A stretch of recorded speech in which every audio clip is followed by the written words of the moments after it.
Our story begins with a world where, in order to promote sincere social interaction and positive energy, a street observation livestream program was created. The production team invites various types of female guests to interact naturally with passersby, recording the authentic reactions of ordinary people when approached by strangers. If you harbor ill intentions and easily walk away with someone, the program's cameras will expose you. But if you maintain your principles and treat others sincerely, the team will reward you with a positive energy bonus. Today, this show, titled Street Observation, officially begins its broadcast. At this very moment, we see a young man sitting at a roadside food stall, enjoying some skewers, when suddenly a girl stands right in front of him. "Handsome, can I sit down and chat with you for a bit?" Bai Shueching asks, putting on a pitiful, delicate act while staring at him. Hearing this, he can't help but look her over. This is Bai Shueching, a 20-year-old sophomore. For a young girl to approach a strange man in the middle of the night, there are usually only two possibilities. Either it's a prank, or she has a hidden motive. But regardless, as a principled young man, his choice should be simple, a clean and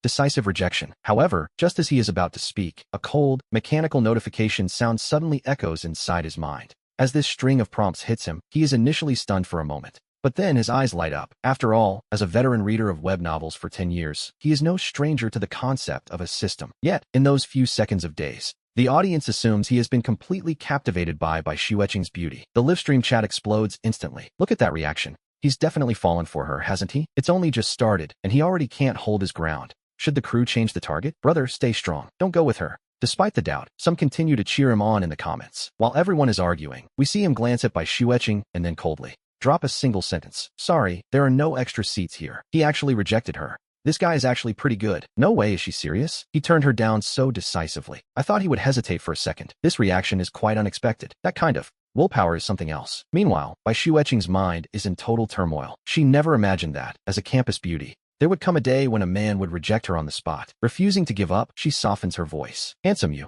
Isn't that a bit cold? I just wanted to sit and chat for a while. I'll even treat you to a late-night snack, okay?" He simply gives her a flat look, continuing to finish his skewers without saying a word. Bai Shueching stands there frozen, as if someone hit the pause button. She finally snaps back, asking how he can be like this. But he quickly counters, "Look at you, you're so young. Coming out in the middle of the night to talk to strange men. Do your parents even know about this? It's not safe late at night. You should go home early." As he finishes, the system's mechanical voice immediately echoes in his mind. It detects the host's kind reminder to maintain positive social energy, awarding him an A-rank evaluation. It encourages him to keep up the good work. Bai Shueching, feeling a bit overwhelmed by this lecture, can't help but snap back. "What business is it of yours? Do you even know who I am?" He just gives a cold laugh. "I don't care who you are. Just go home and stop wandering around here." That rejection was incredibly direct. To be honest, his tone is a bit harsh, but his logic is hard to fault. Meanwhile, in the livestream chat, as the viewers debate, he decides to crank the education mode to the max to secure a higher system rating. "You're so young. Instead of studying hard, you're out late at night talking to strangers. Don't you know how to cherish yourself? Your parents worked so hard to raise you. Are you really doing right by them?" Which, naturally, is quite a heavy thing to say to a stranger. This lecture pushes the system evaluation up to S rank, but poor Bai Shueching is nearly driven to madness. "First of all, I'm an adult. Second, this is just normal socializing. Did you travel here from ancient times? It's the 21st century. How can someone with such old-fashioned ideas still exist?" His brow furrows instantly. "In a place as chaotic as this, have you never considered the consequences of being targeted? Or do you simply not care about any of that? I truly feel sorry for your parents. How could they raise such a careless child?" The moment he finishes speaking, the system notification rings out again. Congratulations to the host for successfully providing kind guidance. For guiding Bai Shueching, he receives an S-rank evaluation. The reward for the host is 100,000 yuan in cash, along with a limited edition top-tier supercar. At that very moment, inside his pocket, suddenly, a car key appears in his pocket. He suppresses his excitement, turning immediately toward the nearby parking lot to find his new vehicle. But as he walks away, Bai Shueching sticks to him like glue. She has finally remembered her mission, to film his genuine reactions, not to argue. Changing her tone, she tells him he was right, and that she hadn't realized those problems before. To be honest, she's a natural actress. She claims that after his reminder, she truly sees her mistakes, adding that he looked quite handsome while lecturing her. She even asks if he has a girlfriend and what he thinks of her. However, no matter how sweet her words become, he gives her no reaction at all. He keeps walking toward the parking lot because, at this moment, he has only one thought in mind. He couldn't care less about a beautiful woman. He only cares about his new car. We see him searching the mall's parking lot for the system's reward. Meanwhile, Bai Shueching follows him like a shadow. Finally, reaching his limit, he turns and questions her directly. He asks why she isn't home sleeping instead of following him in the middle of the night. Bai Shueching immediately puts on a pitiful act. She claims she ran away from home after a fight with her parents and has nowhere else to go. She says she has no money on her, and, sensing he is a good person, she makes a bold request. She asks if he can take her in for just one night. Hearing this, his pace finally begins to slow down. Seeing her chance, Bai Xueqing quickly trots to his side, following him cautiously as if she were a lost puppy. She begs him to let her stay, promising she'll just sleep on the sofa. Meanwhile, the livestream viewers are absolutely losing their minds.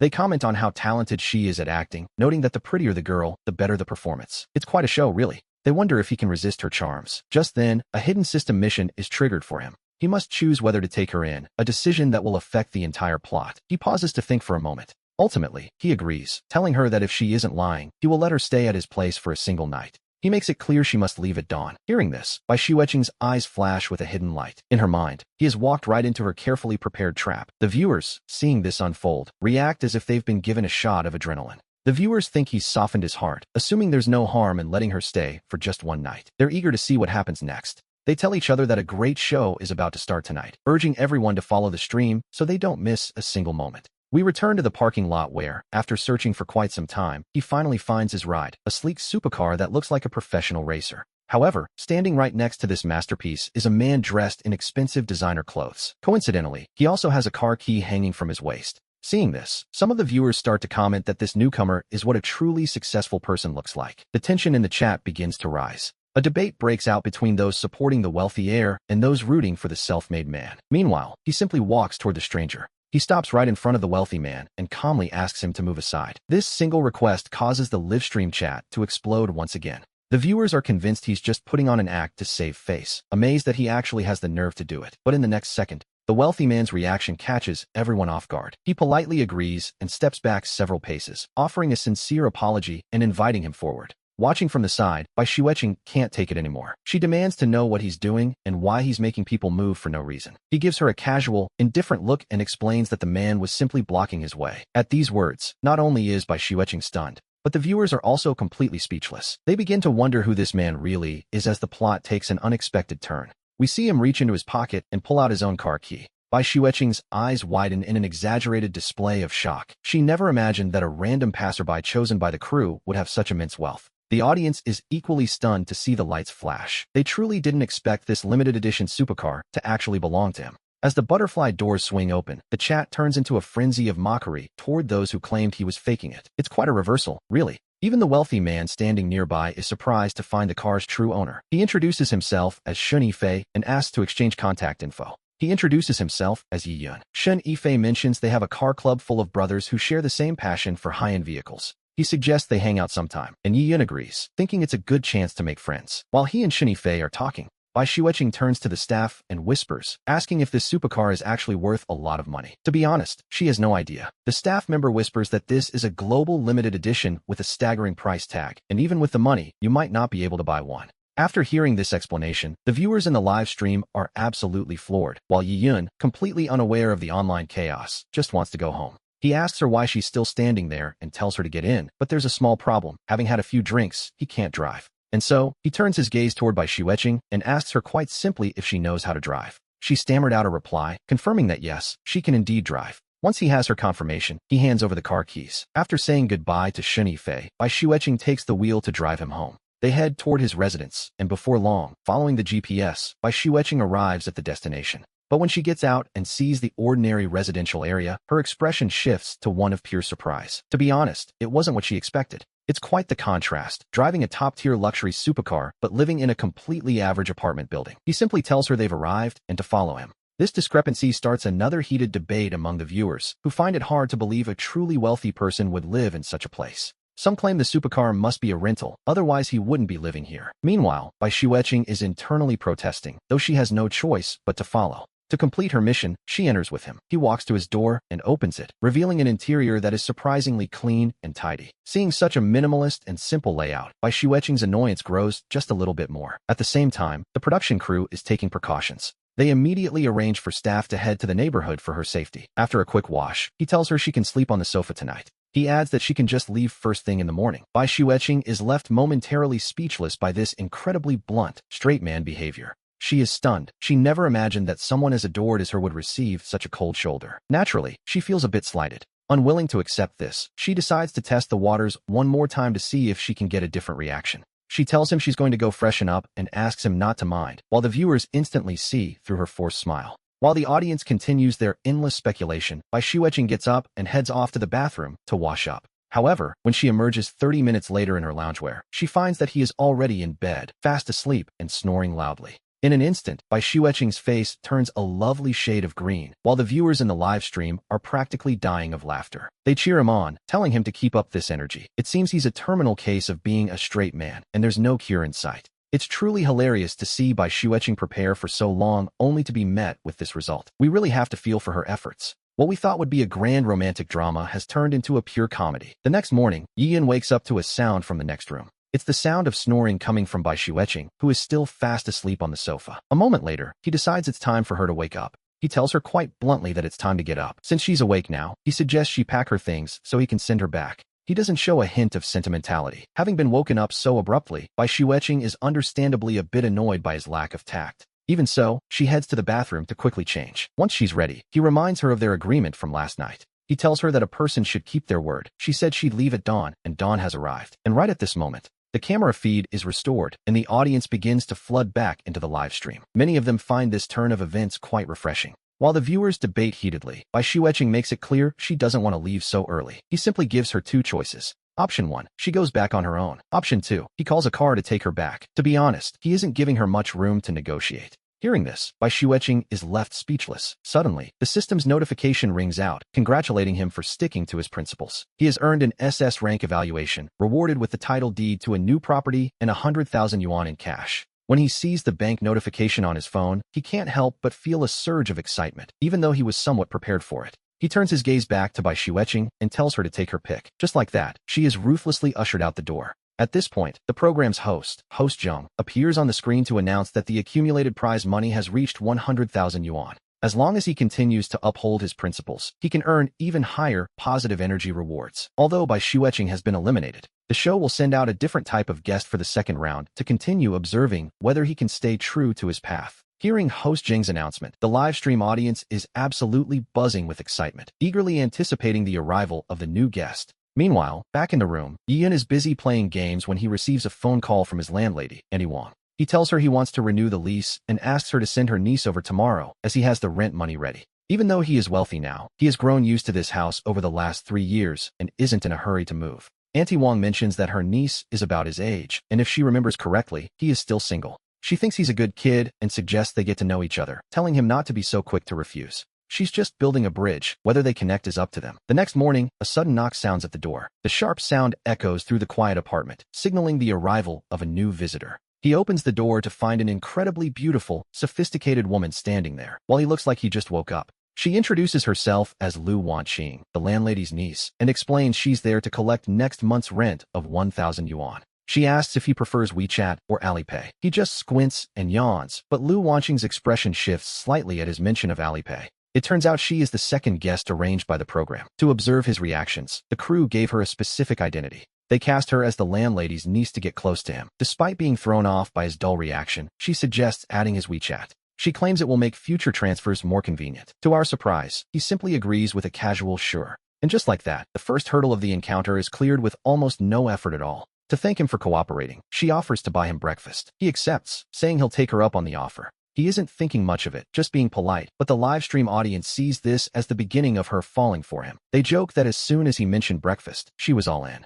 Men, always so easily misunderstood by the crowd. Lu Wanqing takes him to a breakfast shop and thoughtfully pays first. They begin to chat while they eat. She learns that he needs to visit a real estate agency later. Coincidentally, the show has given her a wealthy persona with local properties. She mentions she also needs to handle some paperwork at the agency, suggesting that they could head over there together. She explains that she has several properties nearby that need managing, so she finds herself visiting the agency quite often. It seems quite a coincidence, doesn't it? And this little revelation immediately causes the live stream audience to explode with excitement. The viewers are convinced this girl is something special, and they expect Yian to be impressed by Lu Wanqing's impressive background. But in the very next second, he simply offers a lukewarm response, noting that her family situation seems quite good. Lu Wanqing is genuinely surprised. Usually, when she plays the wealthy card, people become much more enthusiastic toward her. His flat reaction leaves her feeling a bit thrown off. Regardless, after finishing breakfast, the two of them arrive at the Chongqing agency. As soon as they step through the door, a salesperson greets them warmly, asking if they are there for business.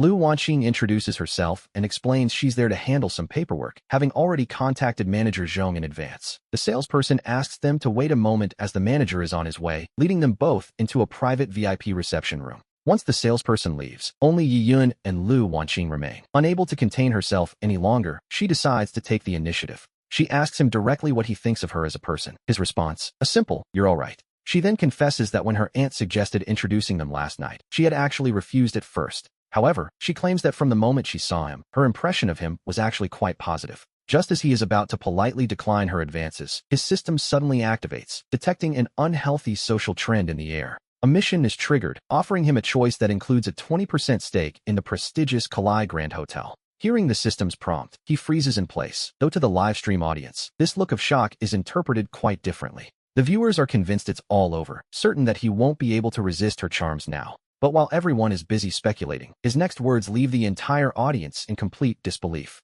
He looks Lu Wanqing straight in the eye and calmly tells her that it's better if they just remain ordinary friends. He adds that he simply doesn't have those kinds of feelings for her, leaving the self-proclaimed goddess utterly stunned. She can hardly believe she's been rejected, but a second later, her furrowed brow relaxes as she assumes this is just a clever little game of hard to get. With that thought in mind, Lu Wanqing gives a charming smile and tells him that she truly likes him, and if they were to be together, she could even have her father provide some significant help with his career. He simply replies that he's sorry, but he truly feels nothing for her. Hearing this, Lu Wanqing's expression turns a grim shade of ashen. She asks him sharply if he truly has no interest in her at all, or if he perhaps thinks she is lying to him. He calmly notes that whether she is lying or not makes no difference to him whatsoever. To him, a lack of interest is just that. As he gazes at Lu Wanqing with total composure, the system's notification chime rings out immediately. The system confirms that because the host rejected Lu Wanqing's kindness, he is being rewarded with a 25% stake in the Juklai Grand Hotel. While he is quietly celebrating this new windfall, Lu Wanqing is becoming absolutely livid. To be honest, she only joined this show to become famous.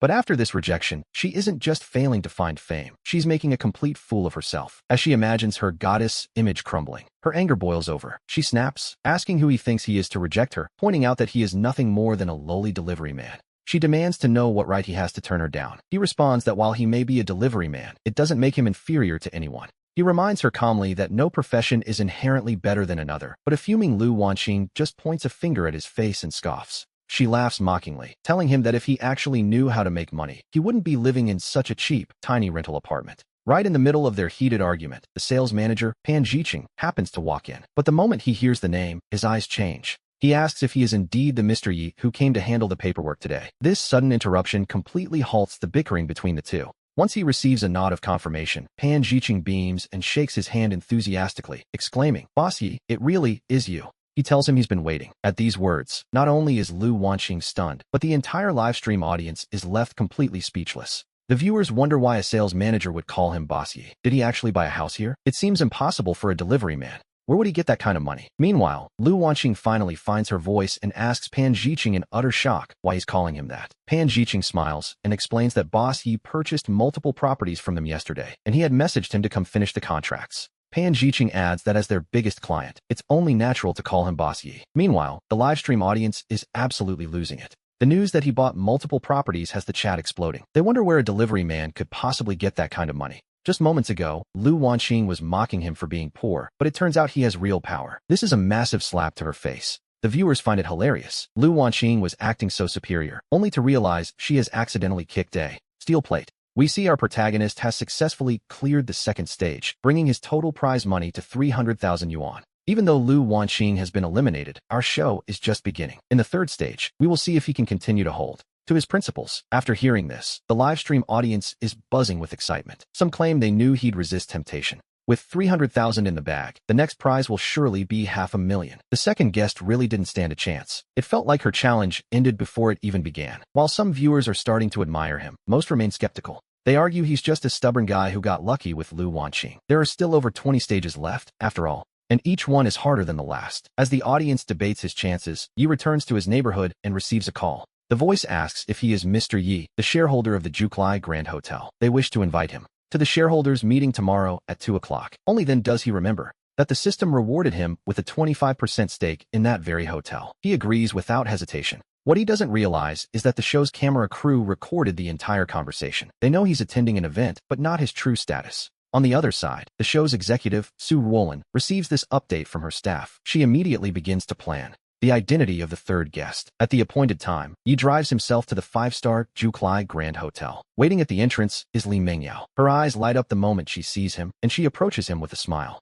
She politely asks if he is there to attend the meeting. She looks at him with a puzzled expression and asks why he isn't following her inside. Yi Yun simply replies that he wants to introduce his identity to the others, but Li Mengyao is visibly shocked by this. She asks why he would even need an introduction. In her eyes, he is just a second-generation rich kid with a bit of money, someone who can't possibly compare to the prestigious guests inside. At this, Yi Yun's expression becomes even calmer. He asks if she truly doesn't know who he is, but she just gives him a casual, dismissive look and says she does. She says he's just Yi Yun. Seeing her act so dismissive of him is almost comical, to be honest. She insists he is merely a wealthy heir and questions why she should bother introducing him to such important figures. At this point, even the audience thinks he might fail this stage, but as the chat debates his chances, their conversation is overheard by Yin Shoxing, the general manager of the Juklai Grand Hotel, who happens to be walking by. The moment he hears the name, he freezes in his tracks. However, before he can react, Li Mengyao continues her cold and arrogant lecture. She tells Yi Yun that he is just an ordinary person with a little money.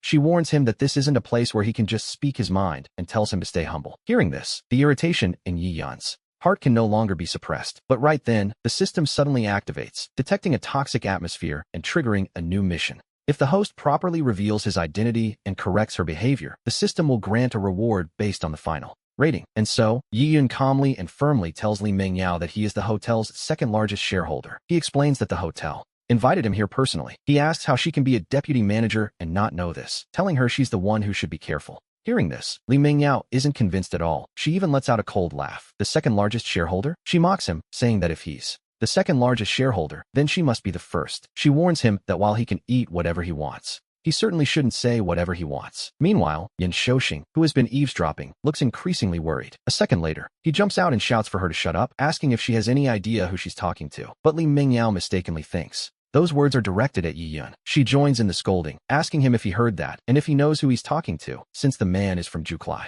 She sneers, telling him that she is the deputy general manager while he is just an ordinary person, and that without her help, he wouldn't even have the status to attend today's meeting. Meanwhile, as Yin Shoxing listens to this arrogant display, beads of sweat begin to pour down his face. He walks straight up to Li Mengyao, points at her, and asks if she has any idea who she's talking to. He reveals that Yi Yun is actually the second-largest shareholder of Juklai. Hearing this, Li Mengyao looks as if she's been struck by lightning. As she stands there frozen, Yi Yun calmly adds that he truly doesn't understand how she could be so clueless about his identity. He notes that as a deputy manager, she should focus on her work instead of showing off in front of others, which is hardly appropriate. At this moment, the livestream audience is collectively stunned. What is happening? He's actually the second-largest shareholder of the hotel? Not only does he own multiple properties, but he holds a massive stake in the hotel too. We have to wonder just how many identities this man is hiding. Feeling as though he's been toyed with all day, Yi Yun continues, reminding Li Mengyao that he gave her his name from the very start. He tells her that not knowing the hotel's shareholders is a dereliction of duty, and her arrogant attitude toward colleagues and guests is even worse. Turning his gaze to Yin Shoxing, he asks the general manager if he can use his status as a shareholder to suggest a re-evaluation of her position. Yin Shoxing nods frantically, agreeing immediately. Yi Yun then turns back to Li Mengyao and tells her that due to her misconduct and the negative impact of her words, he suggests she head over to the Human Resources Department to undergo some much-needed retraining. Li Mengyao's face turns deathly pale. She clearly never expected the tables to turn like this. And right at that moment, the system's voice chimes in, congratulating him on defending his rights and correcting her behavior. He receives an S-rank rating and a reward. He is granted a 100,000 yuan bonus and a 25% stake in Scable. Naturally, he pulls out his phone to search for information on this company. It turns out to be a high-end custom suit brand with a very impressive annual income. This means he'll receive a massive dividend at the end of the year without lifting a finger. And so, Yin Shoxing leads him into the hotel, leaving behind a bewildered Li Mengyao and a shocked livestream audience. Since the third guest's mission has failed, the production team meets and decides to send in a new guest. Once the choice is made, the livestream cuts back to the host, who begins by offering congratulations. Our protagonist has successfully passed the test of the third guest, and we see that his accumulated bonus has now reached 500,000 yuan. After some deliberation, the program team decides that for the fourth guest, they will send a woman of great elegance to observe him more deeply. If he can continue to stick to his principles this time, he will receive a reward of 1 million yuan. As the host finishes this introduction, a wave of intense anticipation surges through the livestream audience. They note that this fourth guest certainly looks like she possesses incredible class. The viewers wonder if the young man can hold his ground. To be honest, most of them admit they wouldn't be able to resist her charm themselves. They remind him that he is representing their collective image now, so he better work hard and not let anyone look down on him. Meanwhile, a portion of the audience is actually quite pleased. His success with the first 3 guests had left them feeling rather indignant and skeptical. They are eagerly waiting for this new guest to finally take him down. However, as the star of this show, Yi-Yun is completely unaware of any of this. After finishing the hotel shareholders meeting, he drives toward the Jindy building, planning to buy himself a few sets of decent clothes. But as he sets off, the program's camera crew is already tailing him. On the other side, the 4th guest, Shun Qingxue, is about to make her grand entrance. Once the team learns of his location, they quickly arrange for her to head to the Jindy building. As the livestream switches its focus to Shun Qingxue, the audience is absolutely stunned. Goodness, this Shun Qingxue appears both beautiful and incredibly refined. Can our hero really withstand this? The viewers ask if this is the legendary, elegant woman they were promised. She seems so noble that they doubt anyone could stay composed around her. While the audience debates, Shun Qingxue discusses with the crew how to interact with him naturally. She believes that no matter how much money one has, without basic respect and sincerity, it is all for nothing. She intends to let the netizens witness his truest side today. These words immediately earn her the approval of many viewers. They agree completely, finding her perspective to be exactly to their liking. They look forward to their interaction, hoping to see if this guy really is as principled as he seems. While the comments continue to fly, we see Yi-Yun passing one large clothing store after another on the upper floors of the Jindy building, finally stopping in front of a Scable shop. However, those resentful viewers see this and immediately begin their mockery. They wonder why on earth he would choose to visit this particular store. They claim they've never even heard of Scable, assuming it's just some obscure, ordinary brand, which, as we know, tells you everything about their expertise. While some mock the brand, there are plenty of knowledgeable viewers in the live stream who immediately step up to set the record straight. They are shocked that anyone would call Scable an obscure brand, as it is actually one of the most prestigious luxury tailor shops in the world. Indeed, this shop serves royalty and counts many international film stars among its loyal clientele. Upon hearing this expert breakdown from the more informed viewers, the rest of the audience finally understands the true weight of this brand. They realize that one probably shouldn't even step inside without a few $100,000 in their pocket. As the viewers continue their debate, we see Yun begin speaking with the shop staff. After a brief exchange, the clerk immediately goes to fetch the store manager, Chen Jinghua. The manager introduces himself politely, but as he gets a clear look at our protagonist's face, his expression shifts instantly. He had just received notice of a change in Scable's shareholders, and he recognizes Yi-Yun immediately from the new owner's photo. He hurriedly asks if he is indeed Mr. Yi-Yun. Hearing this, Yi-Yun is slightly surprised that their information network is so efficient. He smiles calmly and tells the manager there is no need to be nervous. He simply came by today to have 2 custom suits made for himself. Hearing those words, Chen Jinghua breathes a sigh of relief. He immediately arranges for the shop's finest tailor to take his measurements for the custom order. However, while Yi-Yun chats with Chen Jinghua, their conversation is being captured by the program crew's hidden equipment nearby. When the audience hears that a single suit starts at several $100,000 the chat erupts in an uproar. To them, such a price seems almost otherworldly. They can hardly believe how expensive it is, wondering if this is truly what the life of the ultra-wealthy looks like. It's quite a shock, really. One viewer notes that wearing such a suit is essentially like walking around with the value of a house on one's back. Those who were mocking him earlier are now silent. They thought a designer bag worth $100,000 was the peak of luxury, never imagining a custom suit could cost hundreds of thousands or even millions. It is a level of wealth that completely exceeds their imagination. While he is ordering his suits, Shun Qingxue arrives at the Jindy building's underground parking lot. We see her dressed head to toe in elegant designer clothes, carrying an exquisite bag to create the perfect accidental encounter. She has borrowed a luxury car from the crew and parked it right next to his supercar. As Ian finishes shopping and prepares to leave, the program staff immediately relay the message to Shun Qingxue. Upon receiving the signal, she moves quickly through the parking lot until she spots him. Seeing her target appear just a short distance ahead, a confident smile begins to play on Shun Qingxue's lips. And so, the stage is set.